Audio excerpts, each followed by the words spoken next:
जब मेरे पास कोई बच्चा आता है कि सुजीत सर आंसर राइटिंग नहीं आता है, क्या किया जाए? हम कहते हैं सुजीत सर पे लिखो, लिख।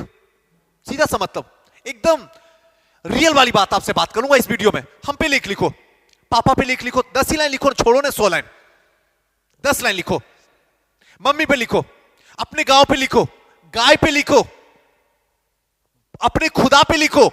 सच बता रहा हूं। और लिखते लिखते एक बार बस आदत तो हो जाए, उसके बाद तो हम जो चाहेंगे वो लिखवा लेंगे आपसे। बस एक बार आदत तो पड़ जाए। और यही आदत आप लिखना नहीं चाहते, क्योंकि आपके दिमाग में रहता है पता ना कैसा लिखूंगा, कैसा होगा, सुजीत सर कॉपी चेक करेंगे तो पता ना कमेंट में क्या क्या बोलेंगे। अरे भूल जाओ, क्योंकि हर नया काम की जो शुरुआत होती है वो सबसे बेकार से होती है, और उसका अंत जो है सबसे बेहतरीन होता है। बस अंतर इतना है कि उसमें आपको लगे रहना है। यकीन मानो आपका बेस्ट हो जाएगा। तो आप आज से, अभी से, जैसे वीडियो देख लिए, अब लिखना शुरू कर दीजिए।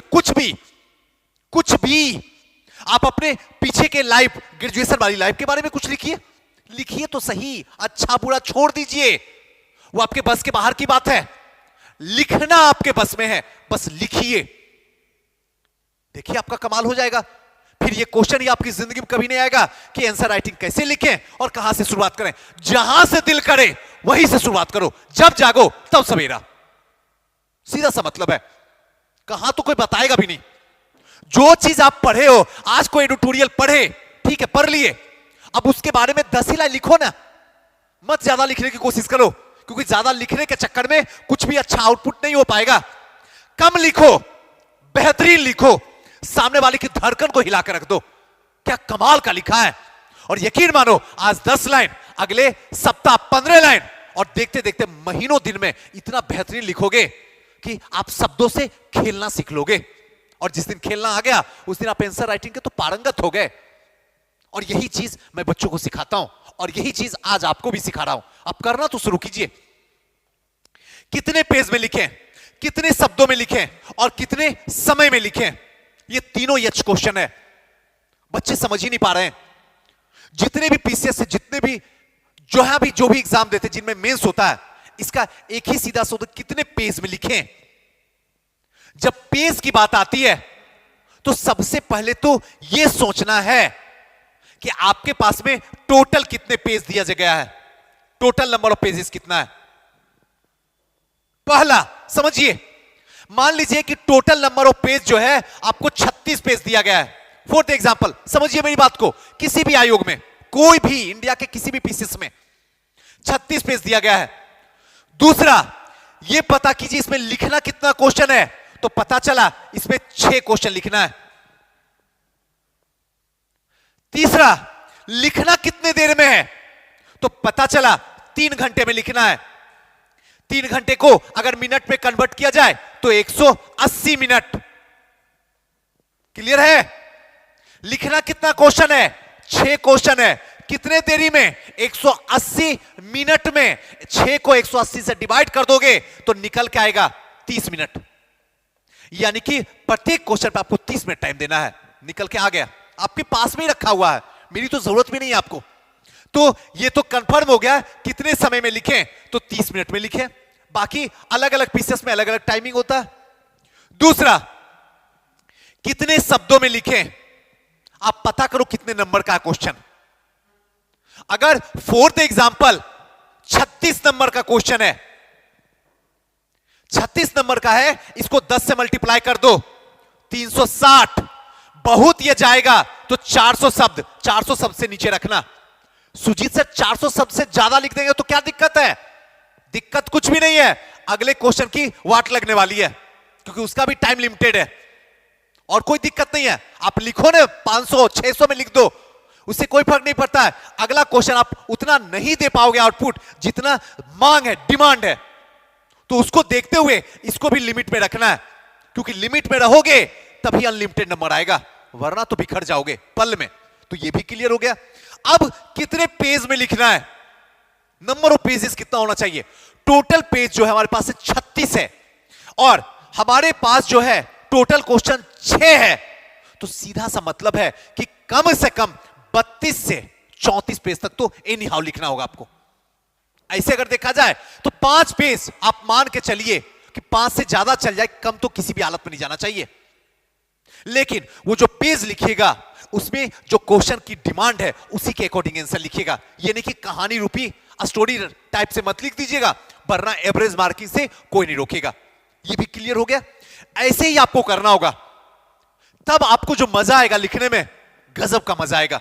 ये चीज जानना बेहद जरूरी है। तीसरा क्वेश्चन, हैंड राइटिंग अच्छा लिखना जरूरी है सर?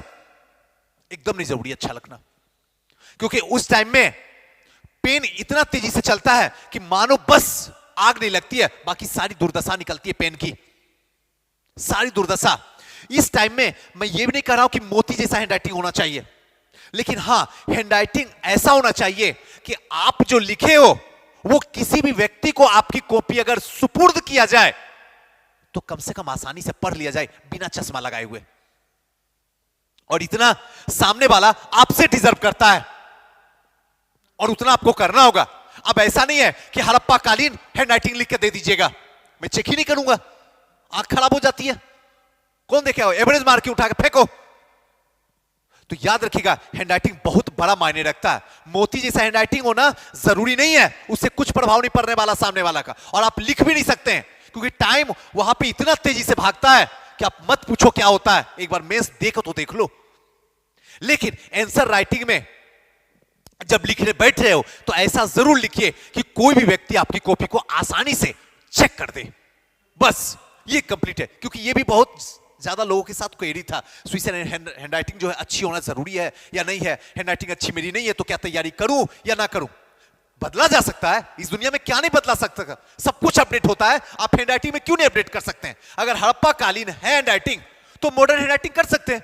बस एक बार शुरुआत तो कीजिए। नेक्स्ट, एसडीएम वाला आंसर राइटिंग में क्या क्या होता है। जो टॉपर बनते हैं उनके आंसर में क्या क्या मिला होता है, हम देखते हैं, कॉपी पढ़ते हैं, सुनते हैं, लेकिन कभी उसको समझ नहीं पाते हैं कि आखिर वो लोग यूज क्या क्या कर रहे हैं। आखिर हम क्यों नहीं वो यूज कर पाते हैं? जानते भी हैं, समझते भी हैं, लेकिन फिर भी उसको यूज क्यों नहीं करते हैं? आइए आज आपको यूज करवाते हैं कि वो यूज कैसे किया जाए। सबसे पहले भूमिका, ये सबसे इंपॉर्टेंट है, इसके बिना तो सब कुछ अधूरा है, जिसको इंट्रोडक्शन भी कहा जाता है।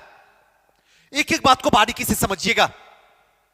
भूमिका, जब आप भूमिका लिख रहे हैं तो यकीन मानिए वैसे शब्दों का प्रयोग कीजिएगा जो सबसे ज्यादा अट्रैक्टिव हो, जो सामने वाला जब पढ़े ना कॉपी तो कहना पड़ जाए उसे, बस इसी कॉपी की तो तलाश के लिए हम इतने देर से बैठ के कॉपी चेक कर रहे थे। यानी इंट्रोडक्शन जो है पूरे के पूरे क्वेश्चन को समअप करके डालिएगा।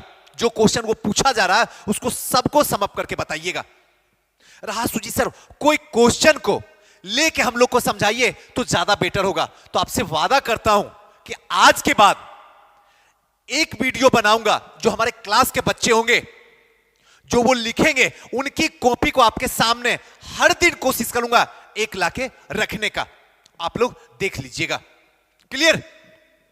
तो भूमिका जो इंट्रोडक्शन होना चाहिए वो, अब रहा कि इंट्रोडक्शन कितने लाइन में होनी चाहिए? मात्र 5 लाइन में। 4 से 5, 6 तो गलती से मत बढ़ाइएगा, कभी नहीं बढ़ाइएगा। 5 जाते जाते उसको फुल स्टॉप एनी हाउ करना होगा आपको। बस 5 लाइन से जाओ और 5 लाइन में ही वो सारी बातें कह देनी है जो मांग डिमांड कर रहा क्वेश्चन। बस ये हुआ आपका इंट्रोडक्शन। क्लियर? दूसरा, प्रश्न की मांग, जो बॉडी वाला पोर्शन है कि अब जो है क्वेश्चन डिमांड क्या कर रहा है आपसे, उसको लिखना है। और वो भी जब लिखना शुरू कीजिएगा तो पैराग्राफ को चेंज करके लिखिएगा। ये चीज जरूर ध्यान रखिएगा। जो भी क्वेश्चन में दिया जा रहा है उस क्वेश्चन को बॉडी पार्ट में लिखना शुरू कर दीजिए। जैसे ही बॉडी पार्ट में लिखना शुरू कीजिएगा उसके बाद का जो कलेक्शन होगा वो आपका फॉर्मेटिंग होगा। यहां पे थर्ड वाला पार्ट, फॉर्मेटिंग। अब फोर्थ एग्जांपल रहेगा इसके राजनीतिक कारण, आर्थिक कारण, सामाजिक कारण, सांस्कृतिक कारण, धार्मिक कारण, भौगोलिक कारण। तो सारे जो कारण है ना आप फॉर्मेटिंग में लिखिए। फोर्थ एग्जांपल इस तरीके से, इसके राजनीतिक कारण, इसके आर्थिक कारण, इसके सामाजिक कारण, इसके धार्मिक कारण, इस तरीके से लिख दीजिए। और इस तरीके से लिखने के बाद उसके बाद एक एक को लिखिए। मान लीजिए धार्मिक कारण,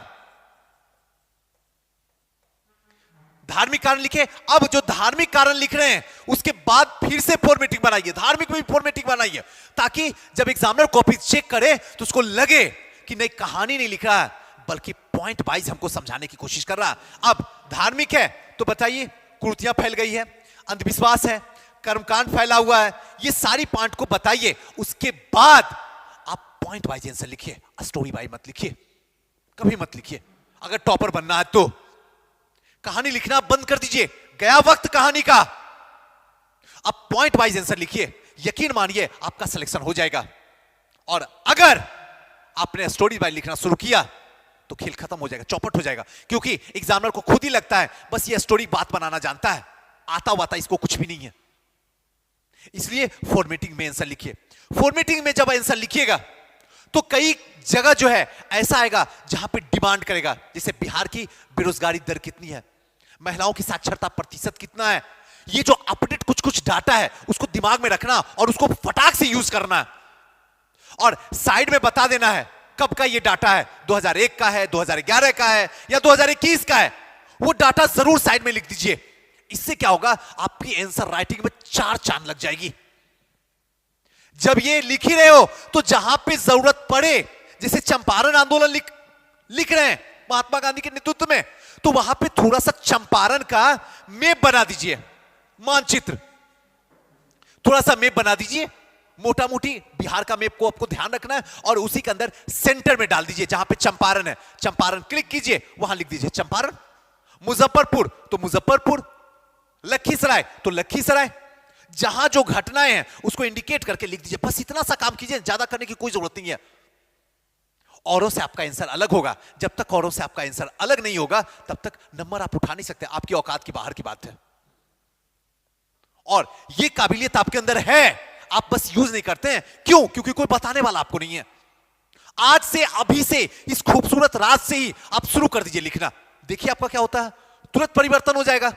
और तब लगेगा कि अब सिविल सर्विसेज की रियल में तैयारी हो रही है। जब तक ये नहीं होगा तब तक मन भी नहीं लगेगा, उदास भी रहेगा और इधर उधर की बातें दिमाग में दौड़ते रहेगी। नेक्स्ट है फ्लो चार्ट।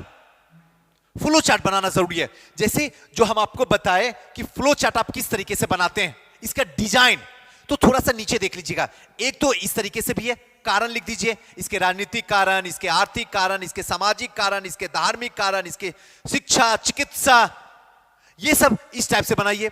दूसरा जो है ये वाला देखिए, इस टाइप का डायग्राम भी बना सकते हैं। कारण देके इसमें सारे पॉइंट को लिखिए, राजनीतिक कारण, आर्थिक कारण, सामाजिक कारण, सांस्कृतिक कारण, ये भी कर सकते हैं। फ्लो चार्ट में डिजाइन है बनाने का, जो आपको खूबसूरत लगता है वो डिजाइन बनाइए, लेकिन साफ बनाइए। तीसरा, इस तरीके से लिखिए, कारण लिख दीजिए और कारण में इसका लिखिए राजनीतिक कारण, आर्थिक कारण, सामाजिक कारण, सांस्कृतिक कारण, सारे कारण को लिखिए। और ज्यादा कारण हो तो इस वाला डायग्राम का यूज कीजिए कॉपी में, मजा आ जाएगा चेक करने वाले का। और एक जो है इस टाइप का फॉर्मेटिंग बनाइए, इसका राजनीतिक, आर्थिक, सामाजिक, जो कि हम आपको बताते हैं इस टाइप से, आपको जो भी आता है उस टाइप से फ्लो चार्ट बनाइए, देखिए मजा आ जाएगा। आपको जो इसमें बढ़िया लगता है उसको यूज कीजिए, हमेशा यूज कीजिए। तीसरा, यहां के बाद मध्यम मार्ग अपनाइए आंसर लिखने में। आंसर लिखने में कई बार ऐसे क्वेश्चन भी आ जाते हैं। फॉर द एग्जांपल 1857 के क्रांति के कारण और परिणामों की समीक्षा कीजिए। ऐसे कंडीशन में क्या होते हैं, बच्चे क्या काम करते हैं, कोशिश करते हैं कि कारण को ही 3 पेज पहुंचा देते हैं, 4 पेज पहुंचा देते हैं और परिणाम को 1 पेज में समाप्त करते हैं। कभी नहीं, मध्यम मार्ग, हमेशा मध्यम मार्ग। ध्यान रखिएगा, जब भी कारण और परिणाम आए, मध्यम मार्ग, बीच का रास्ता, दोनों को बराबर वेट दीजिए। और ये बहुत इंपॉर्टेंट है, ये कोई नहीं बताएगा बारीकी वाली बातें, और ये आप सीख लीजिए। जहां भी कारण परिणाम रहे तो ऐसे कंडीशन में जब भी क्वेश्चन के 1 से अधिक पार्ट हुए, अभी 2 पार्ट की बात कर रहा हूं, कहीं 3 पार्ट होगा तो 3 पार्ट में डिसाइड करना है। लिखना आपको 5 ही पेज है और इसी 5 पेज को 3 पार्ट में डिवाइड कर लेना, उतना ही में आपको सम अप कर देना, खेल खत्म कर देना, आगे एकदम नहीं बढ़ाना। किसी को ज्यादा और कम कीजिएगा तो सामने वाला, मेरे ही जैसा एग्जामिनर बैठा हुआ जो आपकी कॉपी चेक कर रहा, वो समझ जाएगा इसको कारण अच्छे से याद है, परिणाम अच्छे से याद नहीं है, तुरंत एवरेज मार्किंग डाल देगा। क्या फायदा ऐसा पढ़ने से और ऐसा लिखने से जो एवरेज मार्किंग आपको दिला दे और फिर बदनाम सब्जेक्ट हो जाएगा। ये सब्जेक्ट में ऐसे एवरेज मार्किंग आता है, आप करके ही तो आ रहे हो। अब आप जिसको बदनाम देना है बद देते रहो। तो याद रखिएगा, मध्यम मार्ग जब भी कारण परिणाम दो से एक से अधिक पार्ट में क्वेश्चन पूछ रहा है तो आपको उसी के अकॉर्डिंग डिवाइड करके ही आपको लिखना होगा आंसर, पहले दिमाग में बना लेना है। और फाइनली लास्ट जो है निष्कर्ष, पूरा जितने भी आपने आंसर लिखे हैं उसका कंक्लूजन निकाल के डाल दीजिए और वहां से फटाक से बाहर निकल जाइए। ये आपका पूरा का पूरा कंप्लीट आंसर राइटिंग हुआ। ये एक ऐसा आंसर राइटिंग है जिसको आदर्श आंसर राइटिंग भी कर सकते हैं। जीरो से लेके हायर लेवल तक आपका आंसर राइटिंग हो जाएगा। अगर इस तरीके से लिखना आज अभी इसी वक्त से शुरू कर दिए तो यकीन मानिए कि 10 दिन में आप शब्दों से खेलना सीख लीजिएगा। आप खुद ही खेलिएगा, मेरी जरूरत भी नहीं पड़ेगी आपको। और सबसे लास्ट बात जो है, डेली बिना एतवार के कम से कम 3 आंसर राइटिंग लिखिए। 3 कम से कम। 3 में क्या, 2 ऑप्शन, एक जीएस। मैं तो कहूंगा 4 लिखिए। 2 ऑप्शन का लिखिए, पेपर 1 पेपर 2 का, और 2 जीएस 1 और जीएस 2 का। 4 बिना एतवार के कुछ भी लिखिए, 10 ही लाइन लिखो ना, करो तो शुरू। 4 बिना एतवार के, बिना कुछ समझे हुए एक पागलपन लाइए। और जिस दिन पागलपन घुस गया अंदर, उस दिन शब्द आपसे खेलेंगे और आप शब्दों से खेलेंगे। चलिए दोस्तों, फिर किसी